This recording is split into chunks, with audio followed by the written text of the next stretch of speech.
can you leave before my friends arrive? I don't want them to know about you." Nira said it while checking her makeup in the hallway mirror, adjusting the gold earrings I'd bought her for Christmas. Her voice was casual, like she was asking me to pick up milk on the way home.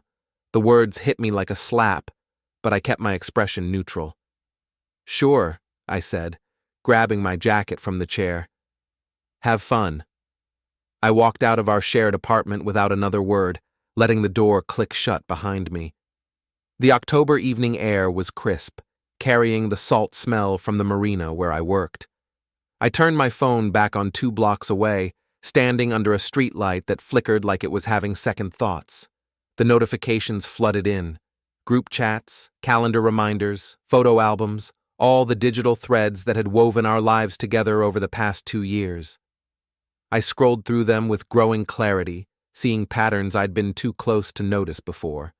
My name was Hayes Rellin, and I managed the Eastport Marina. 38 years old, steady income, reliable as sunrise. I fixed boats, managed slips, and dealt with rich weekend warriors who treated their yachts like expensive toys. Nira Harven was my girlfriend, or had been, until 5 minutes ago when she decided I wasn't worth acknowledging to her social circle. She worked in marketing for a downtown firm, always talking about building her brand and networking opportunities. Her Instagram feed was a carefully curated display of brunch plates, sunset selfies, and group shots with her perfectly styled friends. I rarely appeared in any of them. Standing there under that stuttering streetlight, I made my first move. It was precise, calculated, and completely unlike the easygoing guy everyone thought they knew. I ended it by text. "We're done. Don't contact me again." Then I systematically removed myself from every shared digital space. Calendar access revoked. Cloud album permissions deleted. Delivery addresses changed. Event invites I had paid for, transferred to my name only. But here's what she didn't know. I had been planning something special for her birthday next month. A surprise party at the Grandview restaurant, complete with a private dining room and a guest list of 30 people. The deposit was paid, the menu selected, the invitations already sent to her entire social circle. I pulled up the restaurant's contact information and made a call. "Grandview Restaurant, this is Amanda." "Hi, this is Hayes Rellin. I have the private dining reservation for November 15th under Nira Harven's name." "Yes, Mr. Rellin. How can I help you?" "I need to make a change to the guest list. Actually, scratch that. I need to reassign the entire event to my name and add a special announcement to the evening." "Of course. What kind of announcement?" I looked back toward our apartment building, where warm light spilled from our third-floor windows. "Let's call it a revelation party. I'll send you the details tomorrow." My phone buzzed. Nira, already calling. I didn't answer. Instead, I opened the group chat she'd forgotten I was part of. The one with her closest friends where they planned their weekly adventures. Allie Morrison, her influencer best friend with 40,000 followers. Jordan Chen from her office, who documented every social gathering like he was shooting for a magazine. Rebecca Walsh, the trust fund princess who treated service workers like furniture. I attached the Grandview confirmation email, time-stamped from 2 weeks ago, with my name clearly listed as the organizer and payment source. The message was simple. "Surprise! Nira's birthday celebration is all set. See you there." The responses came fast. Allie. "OMG Hayes, this is amazing. She's going to flip." Jordan. "Dude, this is so sweet. She has no idea." Rebecca. "Wait, you planned this whole thing? That's actually really thoughtful." My phone rang again. Nira. I watched it ring until it stopped, then typed my response to the group. "She didn't want you to know about me tonight. Figured it was time to change that." The chat went quiet. I walked to Murphy's Tavern, a dive bar 3 blocks from the marina where the bartender knew my name and the regulars didn't care about anyone's social media presence. The place smelled like old wood and honest work, nothing like the trendy spots Nira preferred with their craft cocktails and exposed brick walls. "Usual?" asked Tommy, the bartender who'd been pouring drinks here since before I was born. Make it a double. I sat in my corner booth and opened my laptop, connecting to the bar's Wi-Fi. Time for Phase 2. Nira's digital life was an open book if you knew where to look. We'd shared passwords for streaming services, cloud storage, even her backup email account. She'd been careless with security, trusting me completely. That trust was about to cost her. I started with her calendar, the holy grail of her social planning. Every brunch date, every networking event, every carefully orchestrated gathering was mapped out weeks in advance. She lived by that calendar, used it to coordinate her entire image. I made subtle changes. Nothing dramatic, nothing that would trigger immediate suspicion. A restaurant reservation moved 30 minutes later. A workout class shifted to a different location. A coffee date with a potential client adjusted to the wrong day. Small chaos, the kind that would make her look flaky and unreliable. Then I moved to her photo cloud, where she stored thousands of images waiting to be filtered and posted. I didn't delete anything. That would be too obvious. Instead, I reorganized the folders, mixing professional headshots with unflattering candids, burying her best content under random file names. My phone buzzed with another call. This time, it wasn't Nira. "Hayes? It's Allie. What's going on? Nira is freaking out." I stepped outside to take the call, noting how Allie's usual bubbly tone had shifted to something more cautious. "Hey, Allie. Just making sure everyone knows about the party. Nira's been so busy, I wanted to handle the coordination myself." "She says you guys broke up, but the party?" "The party's still happening. I paid for it, planned it, invited everyone. Seems like a shame to waste all that effort just because Nira decided I wasn't worth mentioning to her friends." Silence on the other end. "Hayes, maybe you should talk to her. She seems really upset." "I'm sure she is. Nothing ruins a carefully crafted image like a little honesty." I hung up and went back inside. Tommy had refreshed my drink without being asked. "Woman trouble?" he asked, wiping down glasses with mechanical precision. Something like that. Best advice I ever got about women came from my grandfather. He said never trust someone who treats you different depending on who's watching. I raised my glass to that wisdom and checked my phone. The group chat was lighting up with confused messages, questions about the party, concerns about Nira's reaction. Her friends were starting to piece together a narrative she couldn't control. That's when I saw it, a notification from the restaurant. They'd posted about the upcoming revelation party on their social media, tagging several of the guests and using hashtags Nira followed religiously. The post was already getting likes and comments from people who knew her, congratulating her on having such a thoughtful boyfriend. The irony was perfect. My phone rang again. Unknown number. "Hayes, this is Rebecca. Look, I don't know what happened between you and Nira, but she's asking us to help her cancel the party. She says it was all a misunderstanding." "What did she tell you exactly?" "That you're being vindictive because she asked you to give her space tonight. That the party was supposed to be a surprise, and now you're ruining it out of spite." I laughed, surprising myself with how genuine it sounded.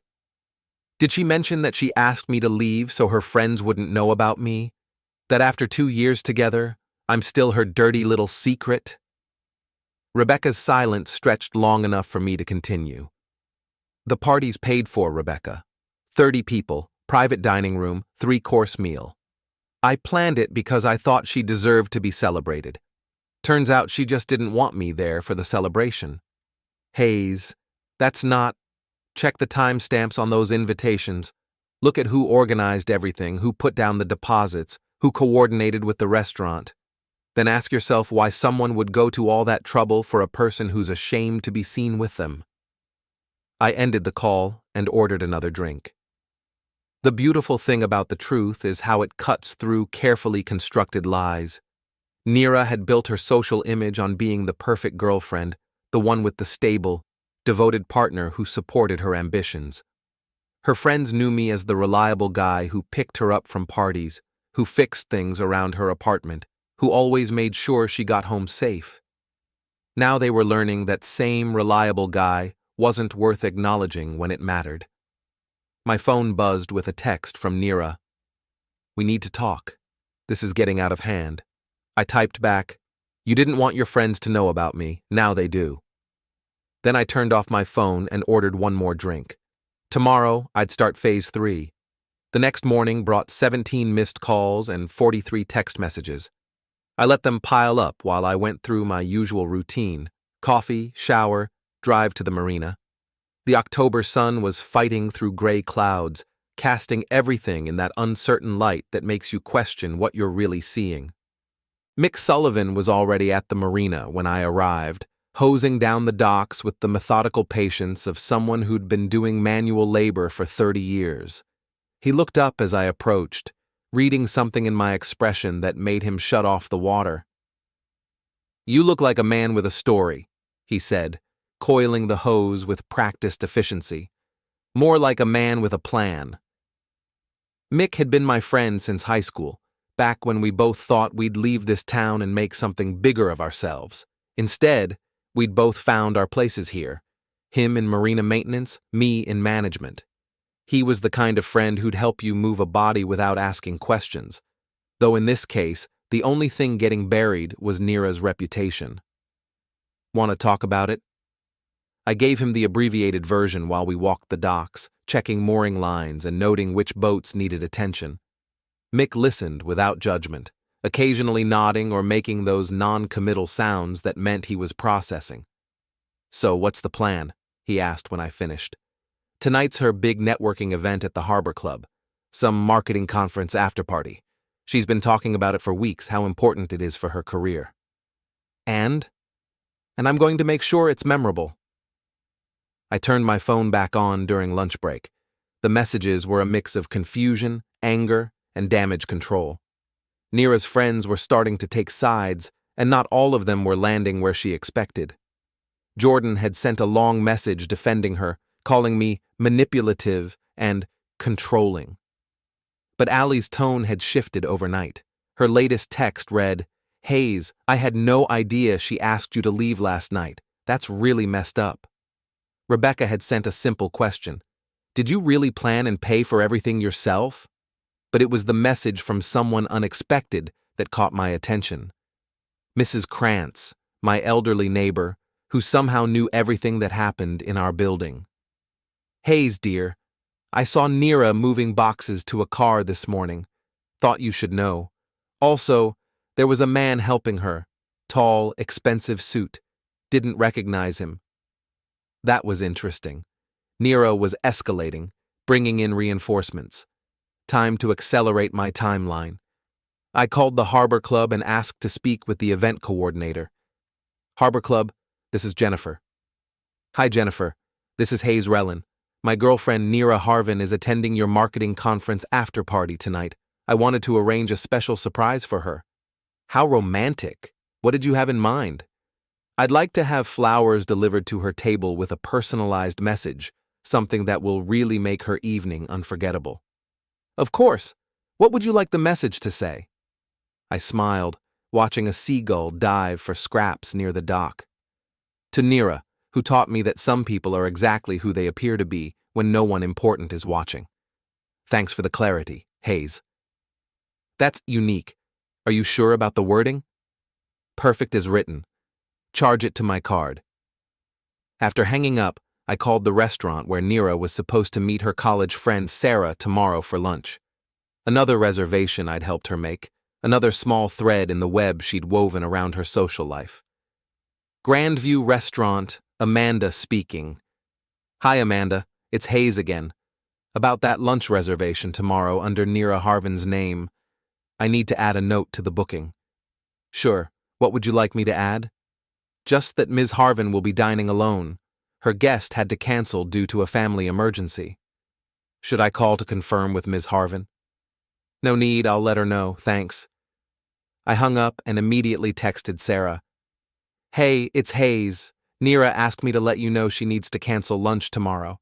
Something came up with work." Sarah responded quickly. "Oh no, I was looking forward to catching up. Can we reschedule?" "She'll have to get back to you. Things are pretty complicated right now." The beauty of Nira's social ecosystem was how interconnected it all was, and how much of it ran through me. I'd been the reliable coordinator, the one who remembered birthdays and made reservations and kept track of who needed rides. Her friends had grown used to my involvement in the logistics of their social lives. Now that infrastructure was working against her. My phone rang. Nira, finally ready for a direct conversation. "Hayes, what the hell do you think you're doing?" Her voice had that tight quality it got when she was trying to maintain control while everything fell apart around her. I could picture her pacing in her office, probably locked behind a closed door so her colleagues wouldn't hear. "I'm making sure your friends know about me like you wanted." "That's not what I meant, and you know it. You're embarrassing me." "I'm clarifying things.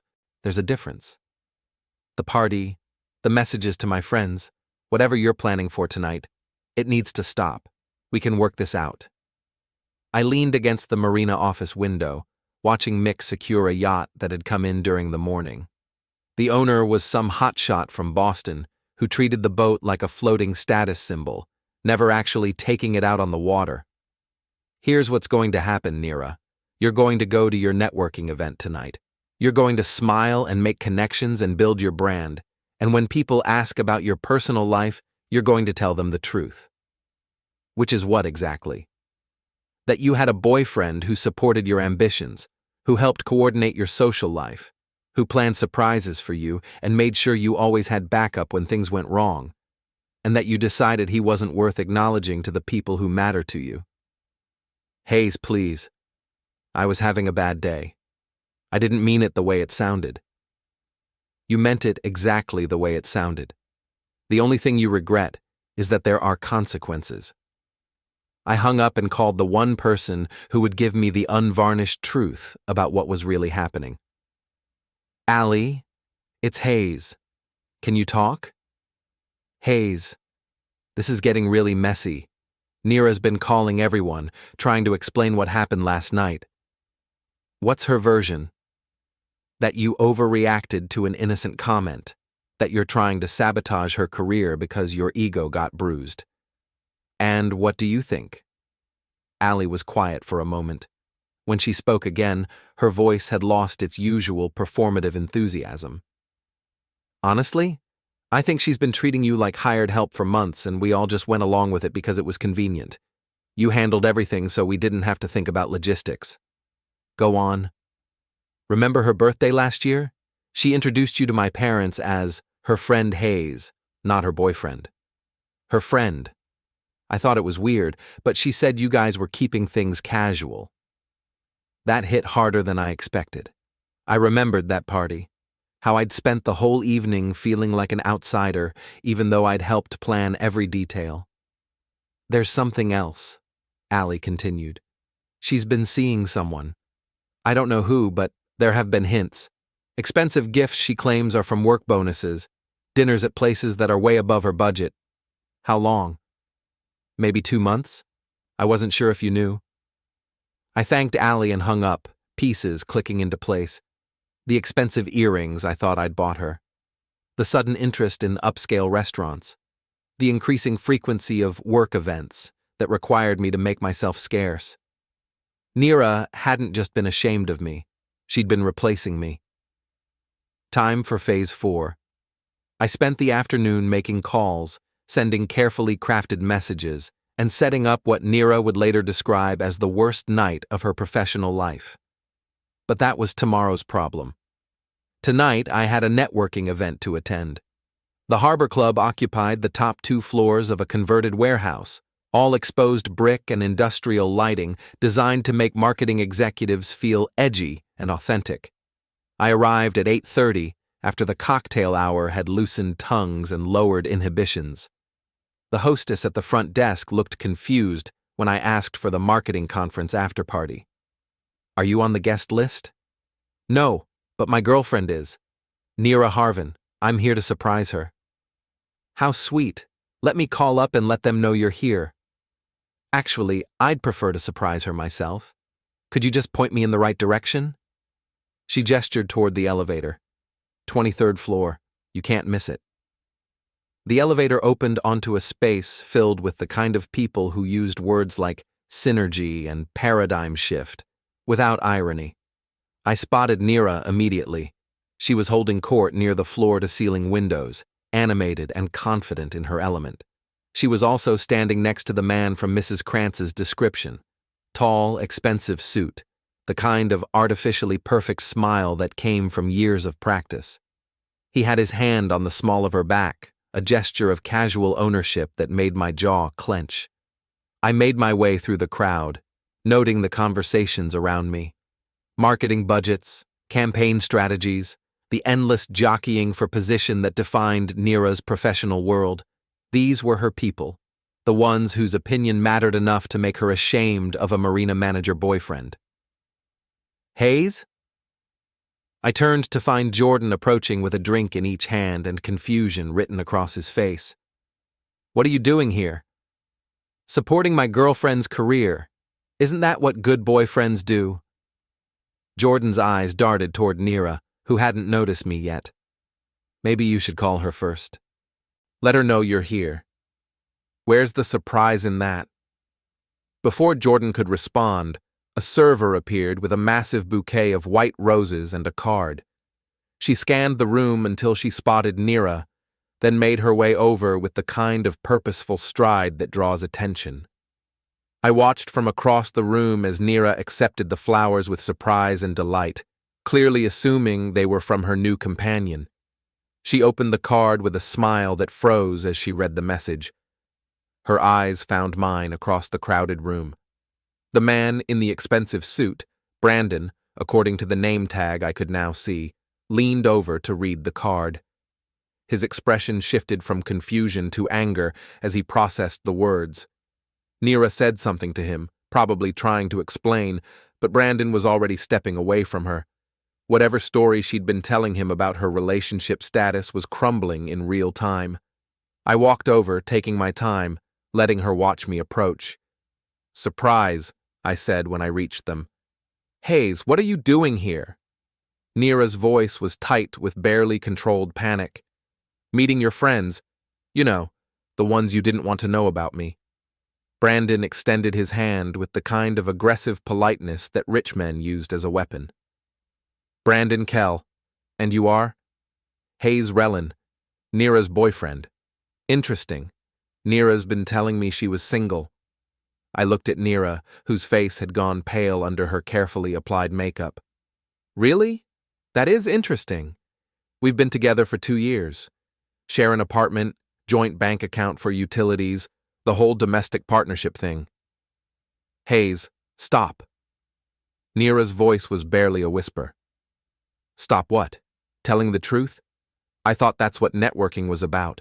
Authentic connections, honest communication.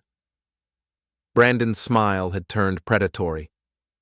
Nira, perhaps you could clarify the situation? The conversation around us had quieted as people sensed drama unfolding. In Nira's world, public scenes were career-ending disasters. She knew it, and I was counting on it. It's complicated, she said, looking between Brandon and me like a trapped animal. It's really not, I said. We've been together for 2 years. Last night she asked me to leave our apartment before her friends arrived because she didn't want them to know about me. Today I'm finding out she's been telling other people she's single. Pretty straightforward situation. Brandon laughed, the sound sharp and unpleasant. Well, this has been illuminating. Nira, when you figure out your relationship status, give me a call. He walked away, leaving Nira standing there with her expensive flowers and her crumbling facade. You've ruined everything, she hissed. I've clarified everything. There's a difference. Brandon is a major client. This deal could have made my career. What kind of deal requires you to pretend you're single? Nira's silence was answer enough. I looked around the room, noting how many people were pretending not to watch our conversation while hanging on every word. Ladies and gentlemen, I said, raising my voice just enough to carry, I'd like to propose a toast. Conversations stopped. Glasses paused halfway to lips. Nira grabbed my arm, but I gently pulled away. To honesty in all our relationships, professional and personal. To the courage to be authentic, even when it's inconvenient. And to my girlfriend Nira, who taught me that some people save their best behavior for strangers. I raised an imaginary glass and smiled at the room full of marketing professionals who were already composing the story they'd tell at tomorrow's office. Then I walked to the elevator, leaving Nira alone with her flowers and her reputation. My phone started ringing before I reached the parking garage. I let it ring. Phase 5 would begin tomorrow. I woke up to find my phone buzzing with notifications from social media platforms I barely used. Allie had tagged me in an Instagram story that showed the Harbor Club from last night, with a caption that read, "When keeping it real goes wrong, jack drama, networking, chat yikes." The comments were a mix of confused emojis and people asking for context. Nira's carefully curated online presence was about to become very complicated. My coffee was still brewing when Mrs. Krantz knocked on my door. She stood in the hallway holding a plate of cookies and wearing the expression of someone who had news to share. "Hayes, dear, I hope you don't mind me saying, but there was quite a bit of commotion from upstairs last night." Nira's apartment? Raised voices, doors slamming, and that man in the expensive suit was back, though he didn't stay long. I accepted the cookies gratefully. Mrs. Krantz had been the building's unofficial intelligence network for 20 years, keeping track of everyone's business with the dedication of a professional investigator. Did you happen to hear what they were arguing about? Something about a client and how she'd misrepresented her situation? He seemed quite upset about being embarrassed in public. So Brandon had come back for a post-mortem conversation. That was faster than I'd expected. "Mrs. Krantz, you mentioned yesterday that you saw Nira moving boxes. Any idea what that was about?" "Oh yes, she was quite frantic about it. Kept checking her phone and muttering about damage control. The boxes went into a black sedan. Very fancy." I thanked her for the cookies and the information, then called in sick to work. Today required my full attention. My first stop was the coffee shop where Nira met her college friend Sarah every few months. I'd texted Sarah yesterday about the cancellation, but I wanted to see if Nira had tried to reschedule directly. Sarah was there, sitting alone at their usual table, checking her phone with increasing frustration. "Sarah? Hayes Rellin, Nira's boyfriend?" She looked up, confused. "Hayes? What are you doing here? Is Nira coming?" "That's what I wanted to ask you. Did she contact you about rescheduling?" "No, and it's really unlike her. We've had this lunch planned for weeks. I even took time off work." I sat down across from her, noting how Sarah's confusion was shifting toward irritation. "Sarah, can I ask you something? When Nira talks about her life, what does she say about me?" "About you?" "Well," Sarah hesitated, clearly uncomfortable with the direction of the conversation. "It's okay. I'm trying to understand something." "Honestly? She doesn't mention you much. I know you exist, obviously, but she talks more about work, her social life, her ambitions. I always got the impression you were more of a casual thing." "We've been together for 2 years. We live together." Sarah's expression shifted to surprise, then something that looked like pity. "Hayes, I had no idea. The way she talks, I thought you were maybe someone she saw occasionally. She's always going on about being independent, focusing on her career, not wanting to be tied down." I thanked Sarah and left her to her coffee and her growing realization that her friend had been lying to her for months. My phone rang as I walked back to my car. Mick. "Hayes, you need to get down to the marina. We've got a situation." "What kind of situation?" "The kind that involves expensive lawyers and threats about harassment." I drove faster than I should have, my mind racing through possibilities. When I arrived at the marina, I found Mick standing next to a black sedan, the same one Mrs. Krantz had seen at our building. Brandon Kell was leaning against the car, looking like he'd stepped out of a magazine ad for luxury watches. His smile was sharp enough to cut glass. "Mr. Rellin, I thought we should have a conversation." About what? About your behavior last night, and your apparent inability to accept that your relationship with Ms. Harven has run its course. I looked at Mick, who shrugged and moved closer. Whatever Brandon was planning, he'd underestimated the solidarity of working-class men who'd known each other for 20 years. My relationship with Nira is between me and Nira. Not when it affects my business interests.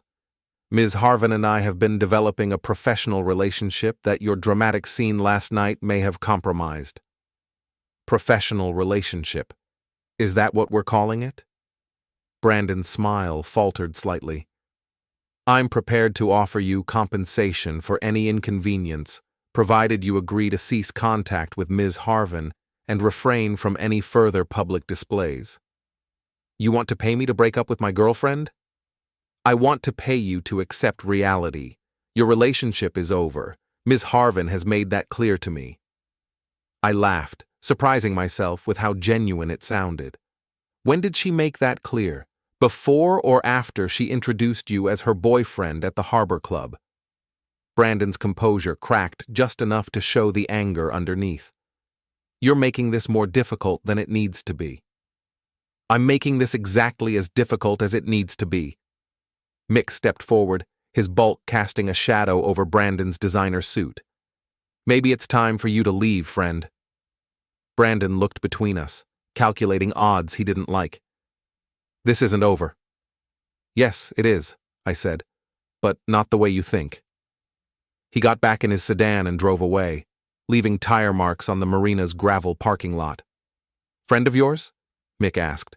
Nira's new professional relationship. Seems like a charmer. What's the plan? I pulled out my phone and scrolled through my contacts until I found the number I needed. Remember Jennifer from the Harbor Club? The event coordinator? Yeah, I'm going to plan another party. The Grandview restaurant was busier than usual for a Thursday evening, filled with the kind of people who treated dinner as a social performance. I sat at the bar, nursing a drink and watching the private dining room where Nira's birthday party would happen in exactly 1 week. My phone had been quiet all day. No calls from Nira, no messages from her friends, no updates from the social media accounts I'd been monitoring. The silence felt ominous, like the pause before a storm. Mr. Rellin? I turned to find Amanda, the restaurant coordinator, approaching with a tablet and a concerned expression. We need to discuss the arrangements for next week. There have been some complications. What kind of complications? Ms. Harven called this morning requesting to cancel the event. She said there had been a misunderstanding about who organized it. I smiled, pulling out my phone to show her the email confirmations, the payment receipts, the detailed planning conversations we'd had over the past month. As you can see, there's no misunderstanding. I organized it, I paid for it, and I invited the guests. Ms. Harven is welcome to attend or not, but the party is happening. Amanda looked uncomfortable. She mentioned something about harassment, about you using the event to embarrass her. Amanda, I planned a surprise birthday party for my girlfriend because I thought she deserved to be celebrated. If she finds that embarrassing, that says more about her than it does about me. She also said she'd take legal action if we don't cancel. I leaned back, considering my options. Nira was escalating, bringing in threats and lawyers and trying to control the narrative through intimidation. Time to change tactics. Tell you what, let's modify the event slightly.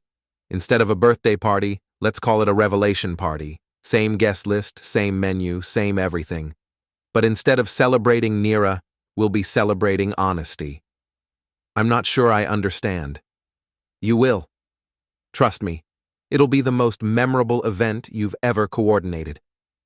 I left Amanda with her confusion and drove to the one place where I could think clearly, the end of the marina's longest pier, where the sound of water against the pilings drowned out everything else. My phone rang. Allie. Hayes, what's going on? Nira's been calling everyone, saying you're stalking her, that you're trying to ruin her career. What do you think? I think she's scared, and I think maybe she should be. That was interesting. Allie's tone had shifted again, moving from concern to something that sounded almost like approval. Why should she be scared? Because people are starting to ask questions about her relationship status, about how she talks about you, about whether she's been honest with any of us. And what are people concluding? That she's been playing games with everyone, her friends, her co-workers, you, that Brandon guy, and people don't like being played. I watched a seagull dive for fish, coming up empty, but immediately preparing for another attempt. Persistence and patience, qualities that served both seagulls and spurned boyfriends. Ally, can I ask you something? Sure. The birthday party next week. Are you still planning to attend? Are you still planning to host it? Absolutely. Then yes, I'll be there. And Hayes? I think a lot of other people will be too. People are curious now. After hanging up, I called the restaurant and confirmed the final details. 30 guests, 3-course meal, private dining room with a podium for speeches, everything exactly as planned, with one small addition, a slideshow presentation that would accompany dessert. I spent the weekend putting together that presentation, carefully selecting photos and screenshots that told the story of my relationship with Nira. Not intimate pictures or private moments. I wasn't interested in revenge that cheap. Instead, I focused on the pattern of behavior that had led us to this point. Screenshots of group chats where she'd asked me to handle logistics while keeping me out of the social aspects. Photos from parties where I was clearly present but cropped out of her social media posts. Email chains showing how I'd organized events, made reservations, and coordinated gatherings that she'd later claimed credit for. The story the presentation told was simple. I had been the invisible infrastructure that supported Nira's social life, appreciated for my usefulness, but never acknowledged for my contributions. Monday morning brought a registered letter from a law firm I'd never heard of.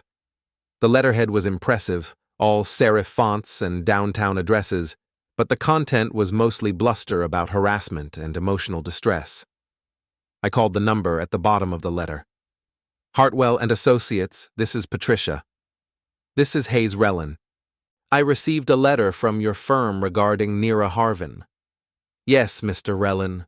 Ms. Harven has retained our services to address your continued harassment following the end of your relationship. What harassment specifically? Attending her professional events uninvited, sending flowers with threatening messages, refusing to cancel events she doesn't want to attend. I laughed, which clearly wasn't the response Patricia expected. Ms. Patricia, I attended one event at a public venue to deliver flowers to my girlfriend. The message wasn't threatening, it was honest. And the event I'm hosting is one I planned and paid for. If Ms. Harven doesn't want to attend her own birthday party, that's her choice. Mr. Rellin, we strongly advise you to cease all contact with our client and cancel any events that might cause her further distress. I'll tell you what. Have Ms. Harven call me directly. If she can explain why she's ashamed to be seen with me, why she's been lying to her friends about our relationship, and why she thinks she can control events I organized and paid for, I'll consider her request. That's not how this works. That's exactly how this works. She wants to end things? Fine. But she doesn't get to rewrite history or control the narrative. Some of us still believe in accountability. I hung up and called Amanda at the restaurant. Hayes, I was just about to call you. We've had several people contact us about the event next week, asking to be added to the guest list. Really? Who? Colleagues of Ms. Harven's, some people from her social media accounts who saw posts about it. Word seems to be spreading. How many people are we talking about? 15 additional requests so far. Should I accommodate them? I thought about Nira's horror at having her private business become public entertainment, then smiled. Absolutely. The more the merrier. There's something else. Ms. Harven called again, offering to pay for the cancellation fees herself. She seemed quite desperate. What did you tell her? That the person who organized and paid for the event would need to approve any changes. She didn't take it well. I bet she didn't. Tuesday brought the final piece of the puzzle. Mrs. Krantz knocked on my door with her usual plate of cookies and her invaluable intelligence update. Hayes, dear, I thought you should know. Nira moved out completely yesterday. Professional movers? Very efficient. She also left something for you. She handed me an envelope with my name written in Nira's careful handwriting. Inside was a check for half of our shared expenses over the past 6 months, and a note. Hayes, I'm sorry it ended this way. You deserved better than what I gave you. But please, cancel the party. Don't make this worse than it already is. N. I looked at the check, enough money to cover the party expenses twice over. Then I looked at the note, with its careful non-apology and its final attempt to control the situation. I tore up the check and kept the note. Friday evening, I drove to the Grandview restaurant for the final preparation meeting. The private dining room looked perfect, elegant table settings, professional lighting, a small stage area where I would deliver my presentation. Amanda met me at the entrance, holding a clipboard and looking slightly overwhelmed. Final count is 47 guests, she said. We've had to expand into the adjacent room. Any word from the guest of honor? Ms. Harven called one more time today. She said she'd be here, but she asked me to tell you that she's bringing her own support system. The more the merrier. I spent Saturday morning reviewing my presentation one final time, making sure every slide was perfect, every transition smooth. This wasn't about humiliation or revenge. It was about accountability, about making sure the truth was told by someone who'd been there for all of it. Saturday evening, I put on my best suit, the one Nira had helped me pick out for her company's holiday party last year. I looked at myself in the mirror and saw someone who'd been underestimated for the last time. The revelation party was about to begin. The Grandview restaurant's private dining room buzzed with an energy I'd never felt at one of Nira's usual gatherings. 47 people filled the expanded space, her friends, my friends, co-workers from both our jobs, and at least a dozen people I didn't recognize, but who'd somehow heard about the evening and requested invitations. I stood near the entrance, greeting guests as they arrived, noting the mix of curiosity and anticipation on their faces. Word had spread through social media and office gossip that tonight would be memorable, though no one seemed quite sure why. Allie arrived early, looking stunning and carrying her phone like a weapon. Her Instagram followers had been asking about the mysterious revelation party she'd been posting about all week. Hayes, this is either going to be brilliant or catastrophic. Why not both? Jordan came in behind her, followed by Rebecca and several other members of Nira's inner circle. They moved together like a defensive formation, clearly having discussed strategy beforehand. Mick arrived with his wife Teresa, both of them dressed up and looking like they were ready for a show. Mrs. Krantz had somehow secured an invitation and appeared in a vintage dress that suggested she understood the historical significance of the evening. At 8:15, exactly 15 minutes after the scheduled start time, Nira made her entrance. She'd chosen her outfit carefully, a black dress that was elegant but not celebratory, sophisticated but not festive. She was flanked by 2 people I didn't recognize, a woman in an expensive suit who screamed lawyer, and a man with the kind of aggressive confidence that suggested private security. The room went quiet as she surveyed the crowd, her eyes finally finding mine across the space. Hayes. Her voice carried clearly in the sudden silence. Nira, happy birthday. She moved through the room like she was walking through a minefield, accepting awkward congratulations and deflecting questions about why her own birthday party felt like a hostile takeover. I let her settle at the head table before approaching the microphone Amanda had set up near the small stage. Ladies and gentlemen, thank you for joining us tonight. I know some of you are wondering why you're here, what we're celebrating, and why the guest of honor looks like she'd rather be anywhere else. A few nervous laughs rippled through the crowd. 2 weeks ago, I thought I was planning a surprise birthday party for the woman I loved, Tonight, we're celebrating something different: the power of truth, the importance of accountability, and the courage it takes to see people as they really are. Nira's lawyer leaned over to whisper something urgent, but Nira held up a hand to stop her. Over the past 2 years, I've been the invisible infrastructure that supported Nira's social life.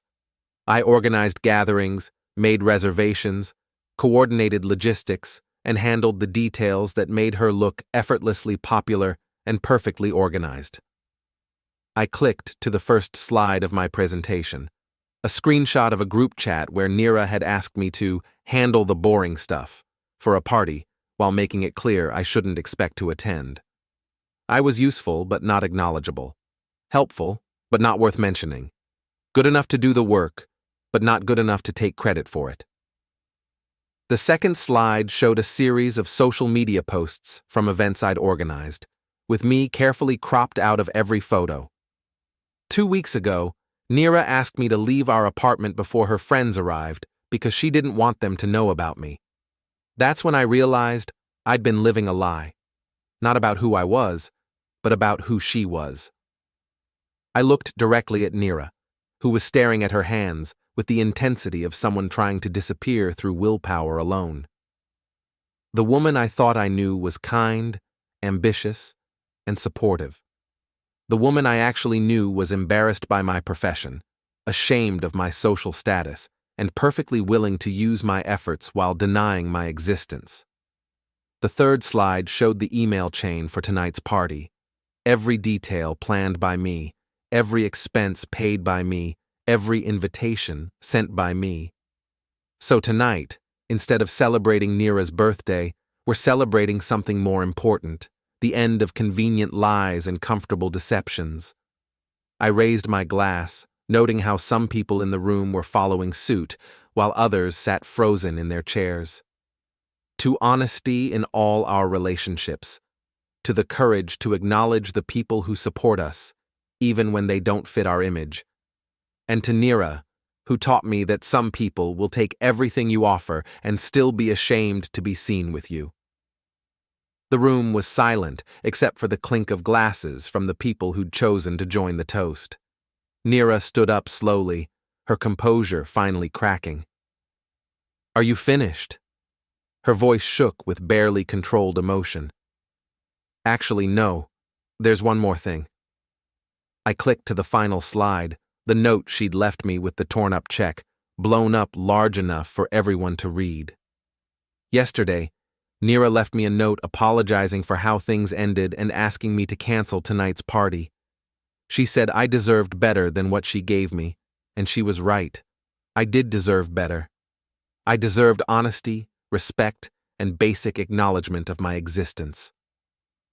I looked around the room, making eye contact with as many people as possible. But here's what she didn't understand.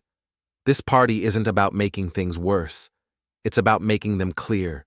Everyone in this room now knows exactly who we both are, what our relationship really was, and why it ended. I set down the microphone and walked toward the exit, pausing only when I reached Nira's table. "Happy birthday, Nira. I hope it was everything you wanted it to be." The last thing I heard as I left the restaurant was the sound of 47 people trying to figure out what to say next. Outside, the October air was sharp and clean, carrying the salt smell from the harbor. I drove to the marina and walked to the end of the longest pier, where the water was dark and the city lights reflected like scattered stars. My phone buzzed with messages, some supportive, some critical, some just curious about what happened next. I turned it off and listened to the waves against the pilings, the sound of things ending and beginning at the same time. Tomorrow, I'd deal with the aftermath. Tonight, I was finally free of the weight of being someone's secret shame. The truth had been told, the accounts had been settled, and the last guest had left the party. Some stories don't end with forgiveness or reconciliation or lessons learned. Sometimes they just end with clarity, and that has to be enough. I walked back to my car, leaving the marina and its memories behind me. In the distance, I could see the lights of the Grandview restaurant, where 47 people were probably still trying to process what they'd witnessed. Let them talk. Let them judge. Let them decide who was right and who was wrong. I'd said what needed to be said, and that was enough. The revelation party was over, and I was finally done being Nira Harven's invisible man.